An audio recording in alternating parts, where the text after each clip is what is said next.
ভারতকে আমরা ভয় পাই না। বাংলাদেশ বিশ্বকাপে খেলতে না পারলে পাকিস্তানও যাবে না বিশ্বকাপ খেলতে। আমরাও বয়কট করব বিশ্বকাপ। দর্শক, বাংলাদেশের পাশে দাঁড়িয়ে এবার লাইভে এসে একই বললেন মোহাম্মদ রেজওয়ান। দর্শক, জানুন বিস্তারিত।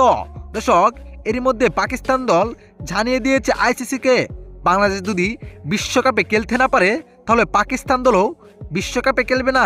এর মধ্যে তারা বিশ্বকাপের অনুশীলন ও ক্যাম্প বন্ধ করে দিয়েছে, যে বিষয়টি নিশ্চিত করেছেন পাকিস্তানের গণমাধ্যমরা।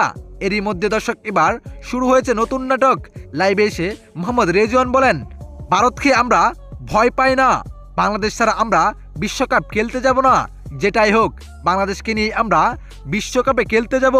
ভারত অনেক ঢালালি করেছে, এবার এই দালালির জবাব দিতে হবে। অন্যান্য দেশের ক্রিকেট বোর্ড কথা না বললেও আমাদের দেশের ক্রিকেট বোর্ড কথা বলবে, কেননা বাংলাদেশ আমাদের ভালো বন্ধু।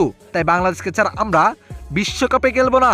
তো দর্শক, শেষ পর্যন্ত জয়টি কারার হবে, বাংলাদেশের নাকি ভারতের? অবশ্যই জানাবেন আপনার মতামত এই ভিডিওর কমেন্ট বক্সে।